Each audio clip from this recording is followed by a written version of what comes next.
Some people dream of Ferraris. No, not that one. A Ferrari like this one. Or perhaps they dream of a Lamborghini, or a Porsche 911, or maybe an AMG GT. But dreams are one thing, and reality is another. And the reality is that people have children, and the moment that children arrive, your dreams of a low-slung mid-engine supercar have died a swift death. Those dreams of supercars get replaced by thoughts of cup holders, ISOFIX anchors, and how much cargo you can put in the trunk. That's where vehicles like these come in, the 2026 Honda Pilot and the 2026 Hyundai Palisade. They exist to haul families and cargo across entire continents. So which one is better at being a family workhorse, and can either of them replace those dreams of supercars? Probably not, but let's find out which one is better.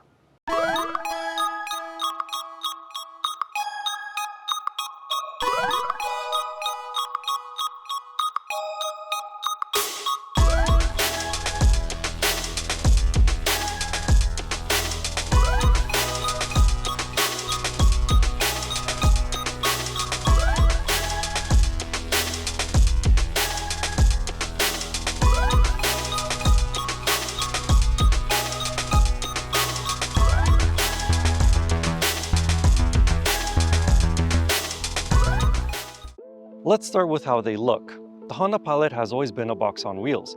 For this new generation, it still does look like that, but it now has rounded corners.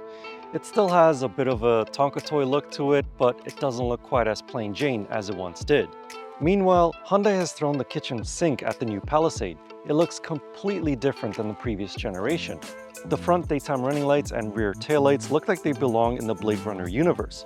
The back is also reminiscent, a little bit, of a Range Rover, and I love the look of the spoiler-mounted brake lights. Some of you eagle-eyed viewers may have noticed that this particular demo vehicle has a few accessories attached to it on the top. It has a bike rack that is fairly easy to use, but lifting a heavy bike on the roof is a challenge for something that is this tall. Next to it, it has a Thule roof tent. Is that how you pronounce it? Thule? I'm not sure. But this is also a challenge to put up, especially if you're a shorter individual. Taking a look at the inside of these two SUVs, and they do feel quite different. This Palisade XRT's interior is a bit more rugged than other trims. There's a few more bits of plastics, but they are mostly relegated to the lower portions of the cabin. The upper portions of the cabin are made out of soft touch plastic. On the seats you get leatherette instead of leather, but at least it does feel pretty similar to the real stuff. As for functionality, there's physical controls for the climate temperature, buttons on the steering wheel, and quick access buttons for the infotainment system. Inside the Pilot, it's very similar in terms of functionality. It comes with a standard 12.3-inch touchscreen, there's leatherette upholstery with contrast orange stitching, but you can get perforated leather with faux suede accents in the touring trim, and you get physical and simple-to-use climate controls as well. In the second rows, both SUVs are available with either bench seats or captain's chairs, though that option depends on which trim you go for. This Pilot Trail Sport, for example, is only available with captain's chairs, just as the Palisade XRT. But the Pilot does have a trick up its sleeve. If you go for one of the trims with a bench seat, then you can actually remove the middle seat out of the car and treat that second row as captain's chairs. Obviously, it's not going to be exactly the same as a trim with proper captain's chairs, but it does give you more flexibility. As for space in these second row seats, it's almost identical to the Palisade.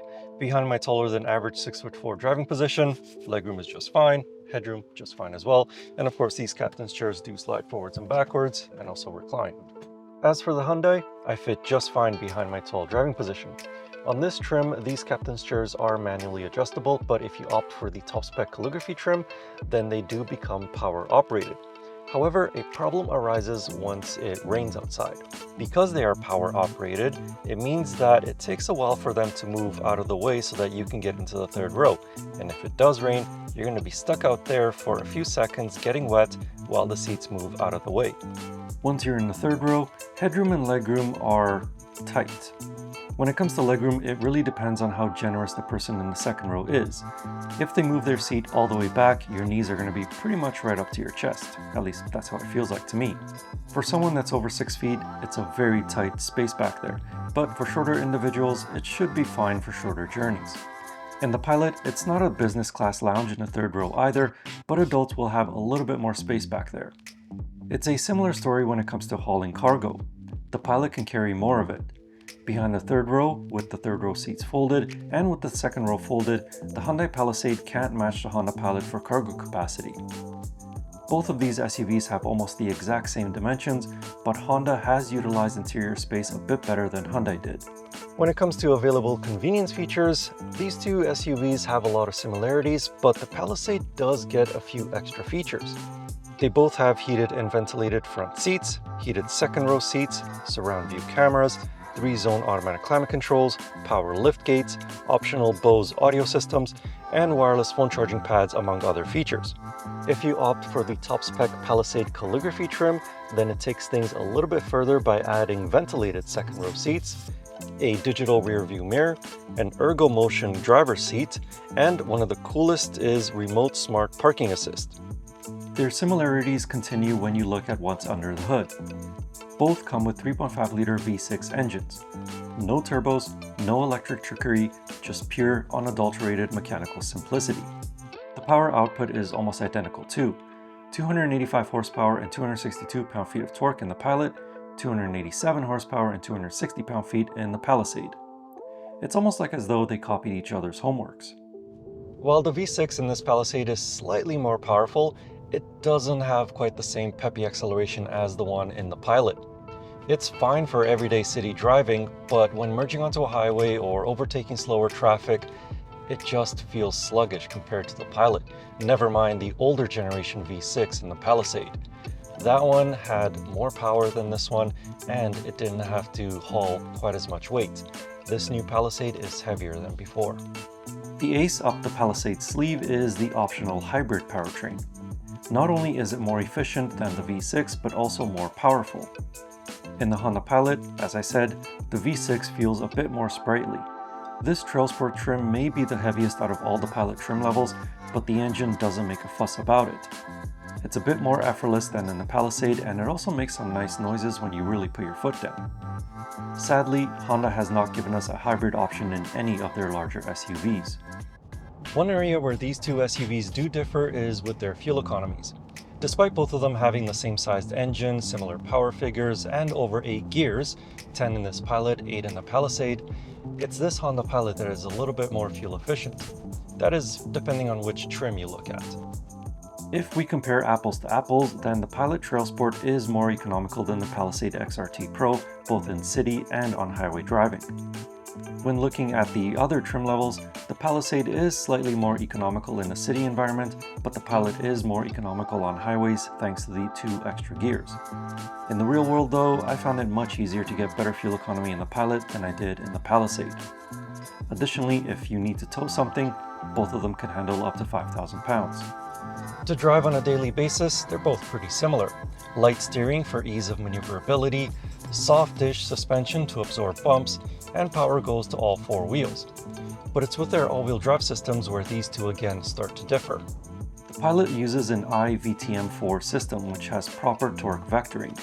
It can send up to 70% of the engine's torque to the back wheels and then shift 100% of that power to either rear wheel that has the most grip. The Palisade uses an H-track all-wheel drive system which doesn't have real torque vectoring, and instead it relies heavily on braking individual wheels to manage slip. It's more reactive than active like the one in the Pilot. But this Hyundai gets some points back when it comes to cabin comfort. It is much quieter in here on highways than it is in a Honda, even with the roof tent that this one has and the all-terrain tires. What about their prices then? Well, like most of the things on these two SUVs, their starting prices are almost identical too. The 2026 Hyundai Palisade starts at $53,699 Canadian, while the Honda Pilot starts at $55,550 Canadian. Move up to the XRT Pro and the Trail Sport trims, and the prices start to differentiate a little bit, with the Honda being a bit more expensive. The Honda continues to get more expensive with the top Black Edition costing $66,400 Canadian, while the Palisade Ultimate Calligraphy with the V6 is $62,499 Canadian. So which one of these two copycats should you park in your driveway?